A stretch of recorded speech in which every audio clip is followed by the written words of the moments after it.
Welcome to Third Eye Roll, where ancient wisdom gets decoded, demystified, and occasionally roasted. I'm Dr. Justine Lemos with Scarlett, Trillia, here to serve up Vedic insights, spiritual real talk, and a healthy dose of side-eye. Each episode, we're diving into Vedic astrology, Ayurveda, Tantra, and the weird beauty of being human, with segments like cosmic, current events, story time with the Vedas and Shastras, WTF is that? And a mystic mic drop to leave you lit. No gurus, no fluff, just the good stuff.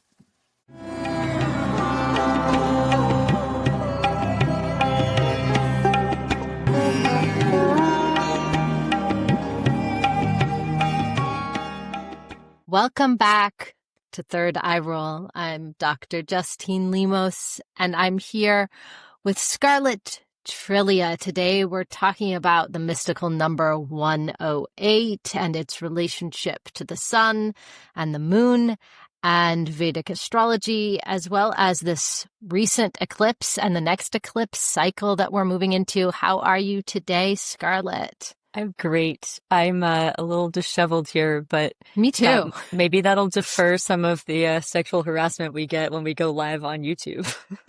In fact, I don't think it will, though. I don't think it will either. Like a paper bag over my head, and it's pretty funny because every single time we're like, "Oh my gosh, we have somebody who's commented," and then we're like, "Oh, someone commented." Yeah, and then we don't read the comment, but we talked about it, and we've decided that we're going to just start reading the comments out loud. One of my favorite content creators, actually also is a Vedic astrologer. I don't listen to her astrology content, but I listen to some of her wisdom teachings, and she's recording from India. And this is so awesome. In one of her last sessions, she gets on the mic and she's like, okay, just before we start, I just want to remind everybody that this is a safe and spiritual space, and bringing hate and harassment into the comments is highly inappropriate. And she was kind of speaking about it from like the position of like, this is again, a safe space. This is where we come to learn. We come to support. It's just really misaligned to be behaving that way. And then she goes, also, I'm a lawyer and that's illegal. Hell yeah, girl. Hell yes. Hell yes. It's so important. Hell yes, dude. I mean, this is the thing that, is so frustrating, is that, you know, we're here in the public sphere, and we're offering these teachings absolutely for free, actually at a deficit to ourselves.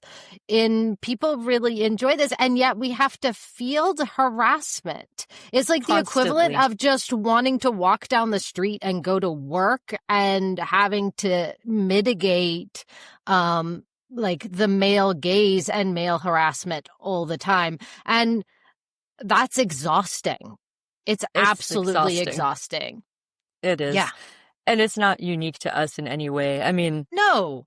One of the reasons why I haven't been teaching very much postural yoga or offering very many services, although I'm stepping back into that now. And I think I finally found a way to do it that feels the most aligned for my areas of interest and focus. But one of the reasons why I stopped is because when I first moved back to the Bay Area, and I'm now in London, but when I first moved back to the city, I had placed advertisements that I thought, and I have a legitimate website, I have legitimate qualifications, and I had basically just said my preferred way to teach is in private or semi-private settings. I like small groups. I like to really personalize and customize my stuff. And I was solicited for sex so much from those advertisements that I shut it down and stopped teaching and got a job. I remember that. Yeah, I was like, this is it's so ridiculous. Absolutely. Like, absolutely. And yeah. And so here we are giving a podcast about Jyotish and Ayurveda and non-sexual, for the most part, Tantra, authentic lineage Tantra, and the majority of our comments that come in via YouTube that we because some people really watch this on YouTube and love to watch the live stream that we do on YouTube. Like locals, and I've had people, tell me, they're like, oh, I tune in and I watch your YouTube podcast and I love to watch it. But then the majority of the comments that we get, 98% are, hey, you guys are hot. They're not even creative comments. I know. I'm like, can you That's please? not even creative. Hey, oh my goodness. You want to come over to my house? It's like, in what? WYD, what you doing?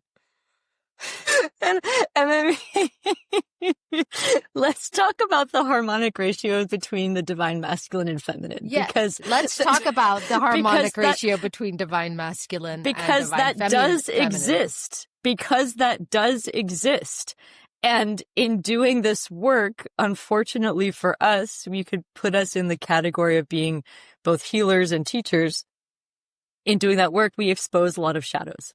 And what we're confronting in this conversation is the shadow side of the divine masculine. And what I think we need to continue to honor is all of the things that are opposite from that. And yes, this really ties into our conversation today, which is about why every mala bead necklace has 108 beads, or generally all. And what does this have to do with the sun and the moon, our third eye, the eclipse, the shadow players, Rahu and Ketu, the nakshatras, the star signs. So let's talk about 108 ratio.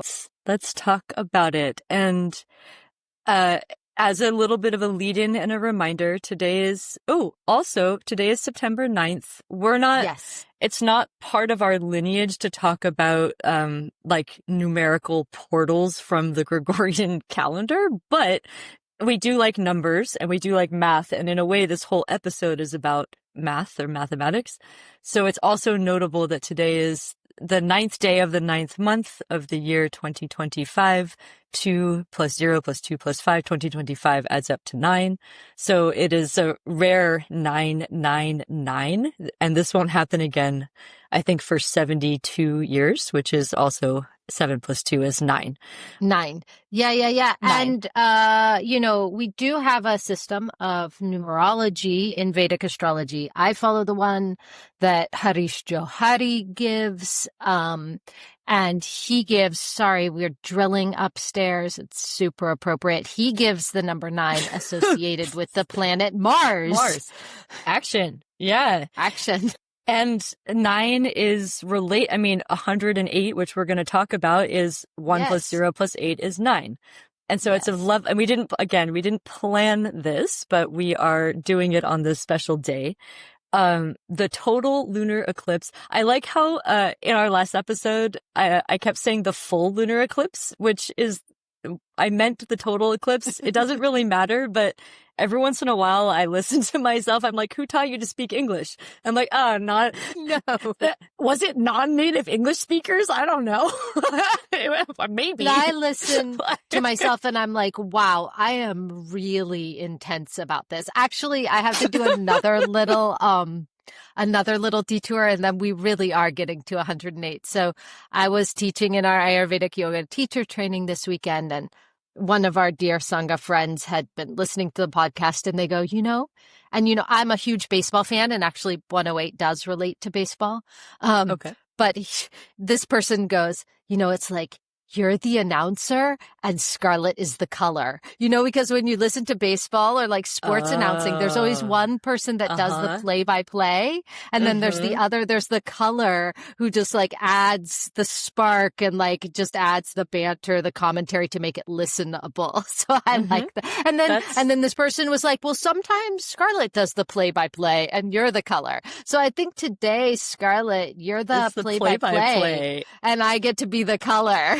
Oh, okay, fun. You can be my fact checker as I try to turn everything into math, which my brain wants to do, but Yeah, just going back to the language piece, I do try and give myself some grace. Like my whole life growing up, remember we used to handwrite on paper all of our essays and then they'd get all redlined by your teachers. And my teachers would always be like, beautiful writing, but your syntax is weird. Yeah. Because my brain isn't thinking in just this one language. Geez, you got what I meant. So sometimes it's more about message than delivery. Okay, so let's see if we can do this. So today is 999. 2 days ago, we had a total lunar eclipse in Aquarius, in Purvabhadrapada. We're going to talk about all of these things. In just under 2 weeks, on the 21st, we'll have a partial solar eclipse as the moon makes its way from full. So the moon is now waning to new moon in Leo, where the other side of the eclipse will occur. Okay. So what is an eclipse? That's where we're going to start. And how is it possible that a massive, massive sun, a relatively tiny moon, and Earth are able to create with shadows, a total eclipse?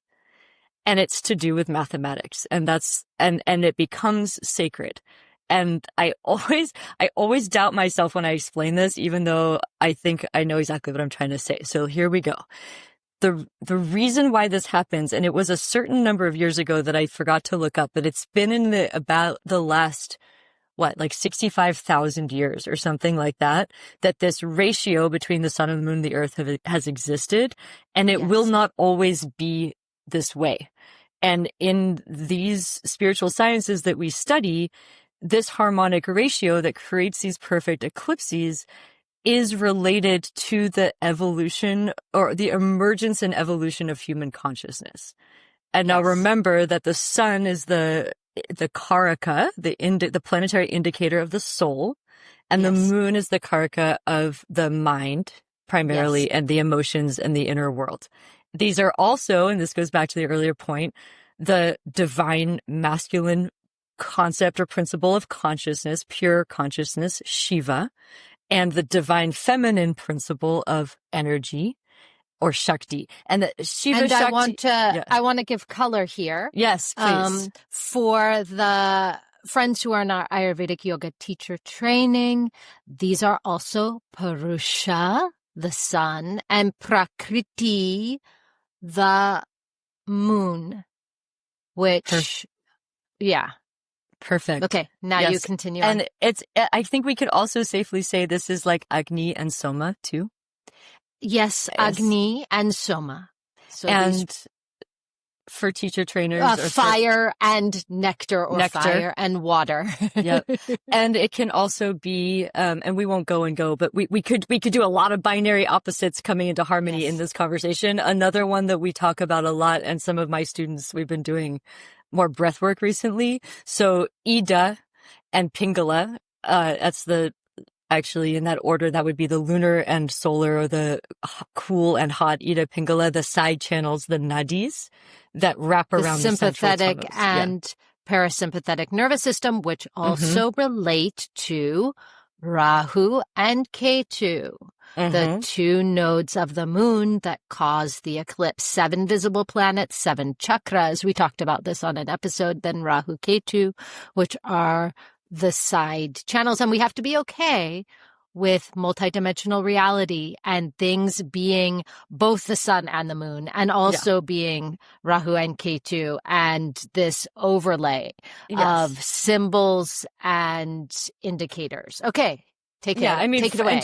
And for do the play-by-play, Scarlett. Sure. And one of the most confusing ones, and this is where we really have to hold multiple truths, is that the moon is the divine feminine principle and has a masculine personality and is the husband of all 27 star signs. So we're just in the mythology. And we're okay with this. And there's ways we could dive deep into the mythologies of the moon and an understanding of why that feminine is masculine, and the prizing of femininity even in the masculine in South Asian art, for example. Let's move on. Okay, so how does an eclipse work? And as a reminder, Rahu and Ketu, who form the eclipse axis and create those shadows, they don't have physical form. They are the shadows themselves. And it's a shadow that's either caused by the Earth being in between the sun and the moon on a perfect 180 degrees, 1 plus 8 plus 0, 9, 180 degree axis.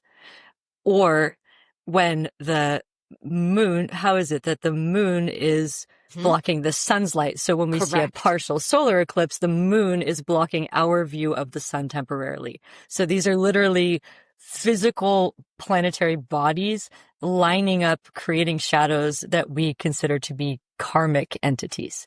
So just a little background. And the reason why this is possible is that there is this 108 kind of golden ratio, which is, and tell me if I've got this right or wrong. I never do, by the way, I never do any research or bring any notes to the podcast because I don't want to just get distracted by that. Because you're the color. Because I'm the color. I'm just commentating. So the diameter of the sun and the diameter of the moon respectively times the number 108 is equal to their distance from Earth. So although they are not the same size. The distance, I'll say that again, the distance from the Earth to the sun is 108 suns. The distance from the Earth to the moon is 108 moons. And so this makes the sun and moon appear the same size from Earth. And this is what makes eclipses possible. For now. So there was a time, pre-human consciousness time, when Earth, some people believe and do not believe, but generally speaking, we acknowledge that the Earth came before the human mind developed. And there was a time when those eclipses were not happening that way. And there will be a time again when we fall out of that ratio, which is really interesting. Ooh, I just saw in the New York Times, my mom, of all people, sent me a New York Times article that's explaining that Western astrology is 2,000 years out of date. And I was like, yes, yes. I've been actually one of my students mentioned this. One of my Jyotish students mentioned this to me yesterday, and I also saw your mom yesterday. So did you? That's lovely. Yes, I did. Oh, hey, Mom. Yeah, so it was really nice. So the mainstream is catching on to what we've been kind of marginalized for being excited about. 108 beads in a mala, that is where mantras are chanted. So each bead, each breath, each mantra is a step that aligns the inner sun and moon. That's right. That's right. And where else do we come across 108? I'll tell you what I did today when I was thinking about the podcast. I double checked because I couldn't generally remember, but I was like, I wonder if that song Right Here, Right Now by Fatboy Slim has 108 repetitions. It does. No, it does not. I counted them. But I have one. Okay. I have one. And I admit I looked this up, but so I was thinking about the Bonnie Tyler song Total Eclipse of the Heart. Awesome. The radio edit is 1 minute and 8 seconds. Yes. Right? That is awesome. And isn't that awesome? And I think they did it. And then, so and this would be like my movie pick, I guess, or it's TV movie in the TV show Lost, which ultimately became so disappointing. Their Dharma Initiative computer, it was called the Dharma Initiative computer. This is such a wink by Hollywood writers. It had to be reset every 108 minutes with the numbers 4, 8, 15, 16, 23, 42, which all add up to 108. Awesome. Yeah. And you do see this once, and this is, a lot of people talk about seeing repeating patterns of numbers as like signs or indicators or affirmations. I had a really big one while I told you about this. I was on the phone with my parents and I saw like 6666666, and I had just been telling them about the number 6. And then I saw them all at once and we were just kind of laughing about it. It does happen. But once you become aware of this particular number, 108, you will see where it has been intentionally and quote unquote coincidentally placed into popular culture references. Yeah. The Mahabharata, the great epic of India, has 108 names of the goddess, 108 warriors, 108 and 8 arrows of the god Arjuna. But this one is my favorite one. A baseball. That's a regulation baseball, unless they've changed it, which I'd be mad, but it has 108 double stitches. Also, golf, the diameter of the hole is 108 millimeters. Mm-hmm. There's a lot of these. And think about a golf ball going into a hole. That's very much like an eclipse. Side note, and we can come back to our popular culture, but I think my fashion pick is like any clothing that has like a cutout. You know how you can get like a like with like the little cutout, like sexy cutout holes to expose like some part of your body. That's my pick. Say more. Why is that your pick? Please. It's like the golf ball going into the hole. I don't know.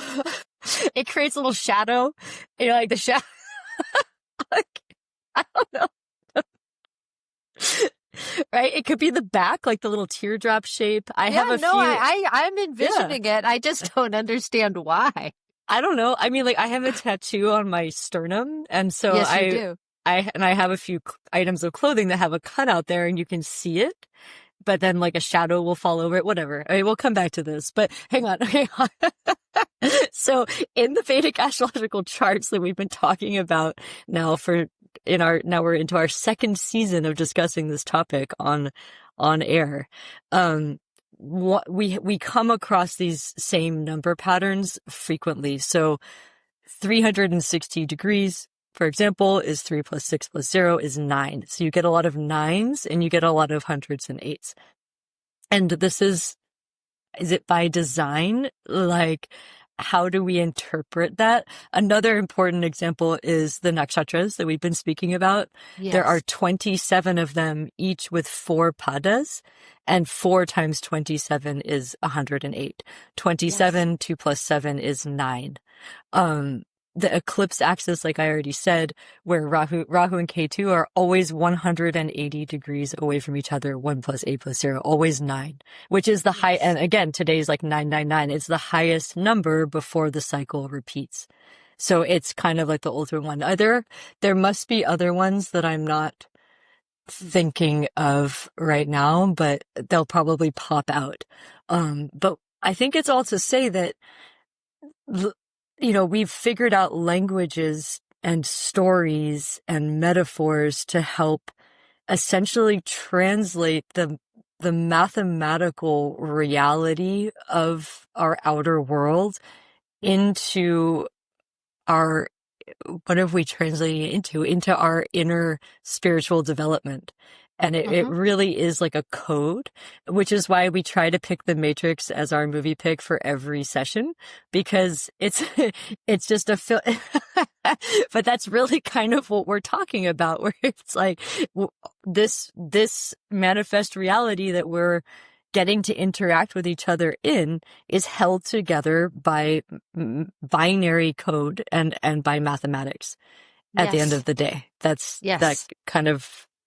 Yeah. And so I'll just give a little bit more on this. You know, in the tantric view, there are 50 sounds in Sanskrit which correspond to a petal on the chakras. And so multiplying them across the subtle body, you get 50 times 2 for Shiva and Shakti. Then you get the bindu, the droplet, the nada, the sound, you get shunya, the void, and you reach 108. And then also 9 planets and 12 rashis, 12 sun signs. We get 108. And many traditions align 108 nadis or channels emerging from the heart itself. There are also, there's this thing in Vedic and Tantric tradition, I don't like that word, but whatever, that's the one we've got, where you have a certain number of something, and then you have one more that encompasses all of them. So like we have 9 Mahavidyas, 9 goddess energies, and then there's another one. Or we have 27 nakshatras, and then there's also Abhijit, which is the 28th, which we don't talk about much. But in most of the teachings on vital points, acupoints in the body, there are 107 acupoints, and then there's the whole body, which is 108. So we find this over and over again. Over and over again. And I would be so fascinated to hear from people who are in other fields if they come across this in other contexts, because it's very possibly true. And we'll keep thinking of examples. Those are the best ones. I forgot about the nadis of the heart. Yeah. Also being 108. So let's see. Total eclipse of the heart. Dark side of the moon. Dark side of the moon. Pink Dark Floyd. side of the moon is a great. Oh, it's a great black pick. hole sun. Excellent one. Chris Cornell. Yeah. Actually, I often play a game with people. And y'all can do this who are listening and send us your answer on one of the various platforms. We'd love that. You can make a band from any musicians throughout history, but you have to pick a singer who is American. And it's very hard. Like, who is your number one rock singer who is born in America? They're not very many. Most are British. And but I always, my pick is Chris Cornell. And so Black Hole Sun. Yeah. That's a good one. That's a great Eclipse song. So for fashion, those of us who pay attention may have noticed in the last 5 years, it really started to happen, I feel like, in 2020. There was a trend of those usually black and white, sometimes other colors, but typically black and white, like split. So it's like one half of a cardigan is white and one half is black, or one pant leg. Totally. I was thinking about this. That's very appropriate. Like a suit of that would be a very appropriate eclipse attire. Absolutely. With a cutout, sexy cutout hole. if you want. Or like wearing 2 different colored shoes. Like a dark and a light shoe. Yeah. Oh, and then of course, our movie pick, I mentioned Lost, but we want 2001: A Space Odyssey. Do we? Haven't we picked that one before? Sure. No? What? Have we picked that one before? No, we have not. Okay. Yeah, I'm picking it. Okay. We're going to have to probably use that again when we start to really reflect on like true AI takeover of the world. That's true. Absolutely. But stay tuned. We stay tuned for that. Is there anything else that we want to say specifically or generally about this eclipse or the one that's coming up? So before you tell the story about the cosmic slap. Well, okay. So the one that just occurred this Sunday, and we discussed this in our last episode, is in a nakshatra called Purvabhadrapada, which it has 3 padas in Aquarius and the 4th in Pisces. So it's one that spans multiple rashis.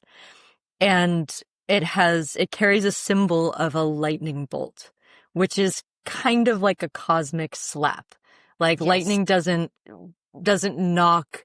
I mean, I guess the thunder's like the knock, but lightning doesn't like slowly come in and hang out and then slowly retreat. It's just like a bolt.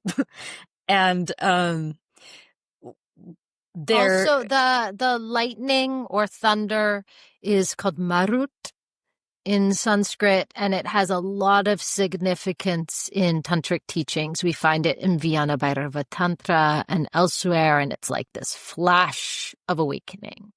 And we often talk about awakening as a flash.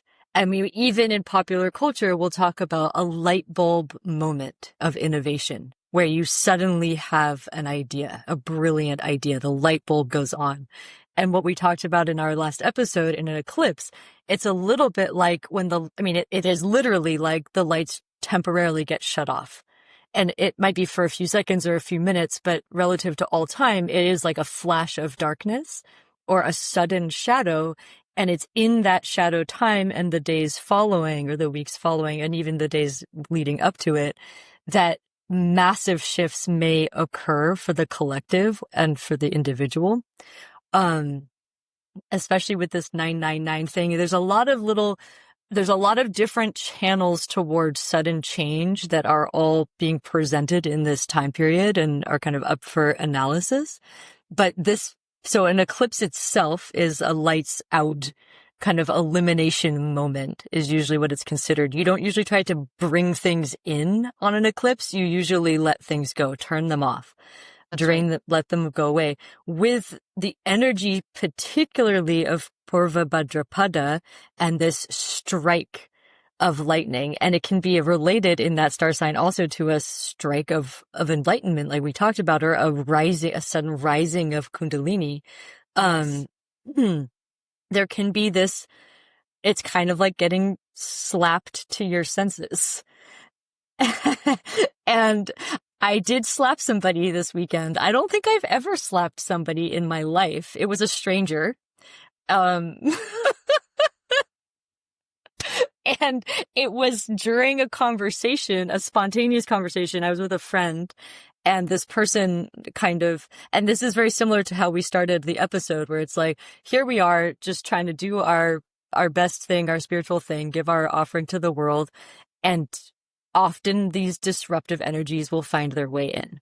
So in this case, I was sitting in a public place with a great friend of mine, and we were talking about mindset and mentality and how we can decide that we right now, right here in this very moment, right here, right now, 108 times over, we feel like we are wealthy and happy and whole and complete and vibrant. And we were kind of just sitting there with that, like, oh, we can just decide that this is the best possible life we've ever wanted to live. And we were sitting there and we were like, wow, that feels really good. It feels great. And we were just sitting in these two chairs. And then this man nearby to us got into like a sudden altercation in his mind, basically. Of course he did. Yeah. There was like this a sudden altercation where he was like, that person was trying to accuse me of stealing my own bike. And we were like, well, he's gone now. If you'd like to sit with us and settle down, you're welcome to join this really good vibe that we're trying to curate. And so he came and sat, with us, and we were like, wow, you seem like you're really, really stuck, in your head about things that are not serving you, sir.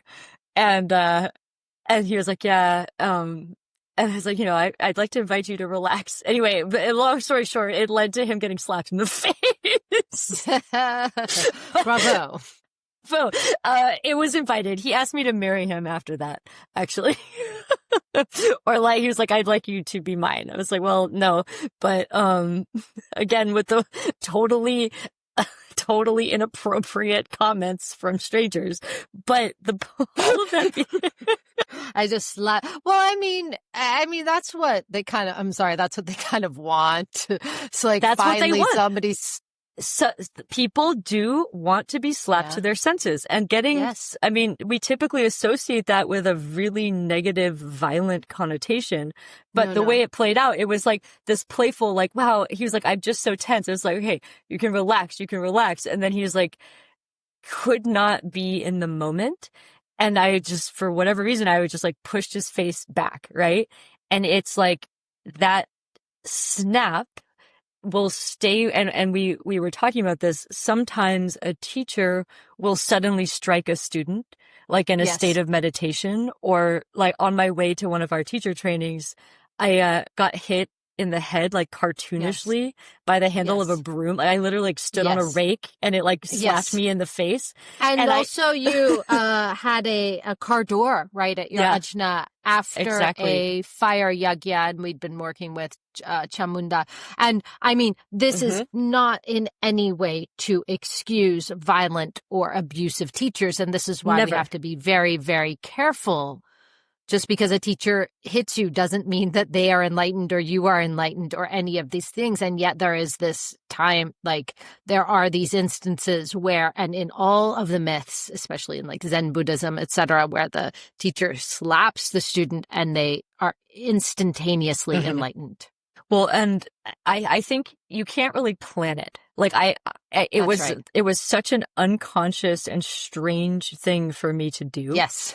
Very, very out of character, strange behavior. And of course, this is under the darkness, the darkness of night and the full moon rising, right? Yeah. And the eclipse. And the eclipse. And this is the eclipse that strikes lightning down to awaken consciousness in Kundalini. And it's very fierce. It's that very energy, that nakshatra is fierce. And Aja Ekapada, is a very fierce deity with two faces, one of creation and one of destruction, and a relationship, and to Agni.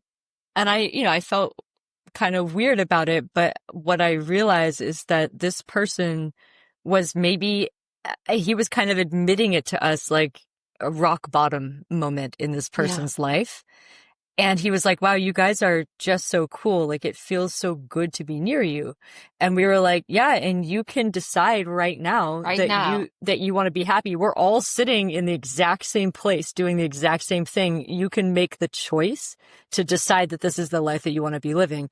And he was like, but this, nope, that, excuse. And then he got slapped in the face. And I think possibly this is like a metaphor for exactly everything we've been talking about in the last couple of episodes. And I have a feeling that person may be reflecting on that moment. I will probably never see them again, but it was just a very strange thing to observe happening in this eclipse energy. And there may be things that happen for people. I'm telling this story because it may feel that way this week or for the next few weeks, where something just gets slapped out of you and doesn't come back. Like a sense of whatever it may be. Oh, this thing isn't serving me, or this is a relationship that I don't want to be in, or this is a pattern that I've maintained in my work that I don't want to follow anymore, whatever it is. And these eclipses with this beautiful golden 108 ratio carry, in a sense, that power.